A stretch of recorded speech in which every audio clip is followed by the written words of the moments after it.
میں پڑھتا ہوں 1984 میں یہ جو شیعہ اولڈ بوائز کہلاتا ہے، جہاں پہلے مرثیہ خانی کا عشرہ ہوتا تھا پہلی سے 9 محرم، اور اب وہ ناظم صاحب کے امباڑے میں ہونے لگا، تو اس میں مہذب صاحب لکھنوی 8 محرم کو مرثیہ پڑھتے تھے، اور مہذب صاحب نے 8 محرم، یہ 1984 یا 83 کی بات ہے، میں نے اپنے ام محترم حافظ علی صابر صاحب سے واقعہ سنا تھا کہ انہوں نے ایسا مرثیہ پڑھا کہ وہ 8 محرم کی اس مجلس کے بعد جتنے بھی ذاکرین تھے وہ کوئی فضائل نہیں پڑھ پایا، اس لیے کہ مجمع روتا ہوا پہنچتا تھا، چیخے مارتا ہوا۔ چنانچہ اس مجلس کے بعد ناظمیہ عربک کالج میں مولانا حمید الحسن صاحب قبلہ عشرہ پڑھتے ہیں، تو لوگ وہاں پہنچے تو روتے ہوئے پہنچے، تو اس دن انہوں نے فضائل نہیں پڑھے، مصائب ہی پڑھے، عجب مرثیہ پڑھ دیا تھا انہوں نے۔ وہ پورا مرثیہ مجھے یاد نہیں ہے، میں آپ کو 2 مصرے سناتا ہوں۔ منظر یہ تھا کہ مولا عباس نہر فرات کے کنارے پہنچے اور بہتی ہوئی موجوں کو دیکھا، اور پھر کچھ دیر غور سے دریا کو دیکھتے رہے۔ مہذب صاحب نے نظم کیا کہ مولا عباس دریا کی طرف دیکھ کے کیا سوچ رہے تھے۔ انہوں نے نظم کیا کہ پانی سے اس لیے تھی نگاہیں لڑی ہوئی، سنیے گا عزیزو، پانی سے اس لیے تھی نگاہیں لڑی ہوئی، دریا میں سامنے تھی سکینہ کھڑی ہوئی۔ اثر دیا ہے خدا قسم۔ دیکھیے میں نے کیا پڑھا مصائب کے نام پہ، 2 مصرے ہی پڑھے، لیکن آپ کی آوازیں بلند ہو گئی۔ پانی سے اس لیے تھی نگاہیں لڑی ہوئی، دریا میں سامنے تھی سکینہ کھڑی۔ میں ایک واقعہ بہت پڑھتا ہوں اور بہت لوگوں نے سنا بھی ہوگا، وہ سن لیجئے، وہ مجلس تمام ہو جائے۔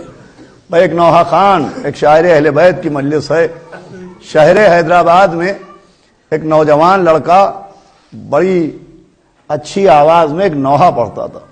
اس نوحے کے 2 مصرے یہ ہیں کہ خون برسا مگر افسوس نہ برسا پانی، مانگتا رہ گیا احمد کا نواسا پانی۔ عجب درد تھا اس کی آواز میں بھی، اور جب کیف تھا ان 2 مصروں میں بھی، کہ کوہرام برپا ہو جاتا تھا کہ خون برسا مگر افسوس نہ برسا پانی، مانگتا رہ گیا احمد کا نواسا پانی۔ سنیے عزیزو، مجلس تمام ہے 2-3 منٹ میں۔ ایک صاحب حیثیت رہتے تھے جو کرمانی صاحب کی عرفیت سے مشہور تھے، شہر کرمان کے رہنے والے تھے، 80-90 برس پرانا واقعہ ہے۔ ان کو یہ نوحہ بہت پسند تھا، جب بھی اس لڑکے کو دیکھتے تھے وہ کہتے تھے یہی نوحہ پڑھ دو۔ وہ پڑھتا تھا کہ خون برسا مگر افسوس نہ برسا پانی، مانگتا رہ گیا احمد کا نواسا پانی۔ اس لڑکے کی بہن کی شادی ہونے والی تھی، اس کے پاس زیادہ پیسے تھے نہیں، یہ کرمانی صاحب کے پاس پہنچا اور کہا میری بہن کی شادی میں کچھ مدد کر دیجئے۔ تو انہوں نے سارے اخراجات کا ذمہ اپنی طرف لیا اور کہا کہ پریشان نہ ہو، جتنے پیسے کہو میں حاضر کرتا ہوں۔ اس نے رقم بتائی، انہوں نے پیسے دیے۔ اس لڑکے نے کہا میں چند دن بعد آپ کو واپس کر دوں گا۔ تو کہا واپس نہ کرنا، میری ایک وصیت پر عمل کرنا۔ دیکھو جب میرا انتقال ہو جائے، وہ مجھے قبر میں اتارا جائے، تو تم بھی قبر میں اتر جانا اور چہرے سے کفن ہٹا کے یہی نوحہ پڑھنا کہ خون برسا مگر افسوس نہ برسا پانی، مانگتا رہ گیا احمد کا نواسا پانی۔ دیکھیں میں مصائب نہیں پڑھ رہا ہوں، لیکن انشاءاللہ آپ روتے ہوئے اٹھیے گا۔ خون برسا مگر افسوس نہ برسا پانی، یہ شعراء اہل بیت پہ کرم ہے۔ لیجئے چند دن بعد اسے خبر ملی کہ مرد مومن انتقال کر گئے۔ جب ان کی تدفین ہو رہی تھی تو یہ قبرستان پہنچا اور ان کے عزیزوں سے کہا ابھی رک جائیے، مرحوم کی ایک وصیت پر عمل کرنے دیجئے۔ لوگوں نے کہا کیا وصیت ہے؟ اس نے وصیت بتائی، قبر کے اندر اترا، چہرے سے کفن ہٹایا اور نوحہ پڑھنا شروع کیا کہ خون برسا مگر افسوس نہ برسا پانی، مانگتا رہ گیا احمد کا نواسا پانی۔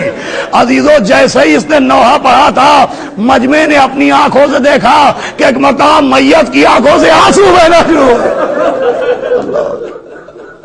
میت کی آنکھوں سے زار و قطار اشکوں کا دریا روانہ ہو گیا۔ تو یہ ممکن نہیں ہے، جب انسان مر جاتا ہے تو پھر اس کی آنکھوں سے آنسو نہیں نکل سکتے، اور کافی دیر بعد تو ممکن ہی نہیں ہے۔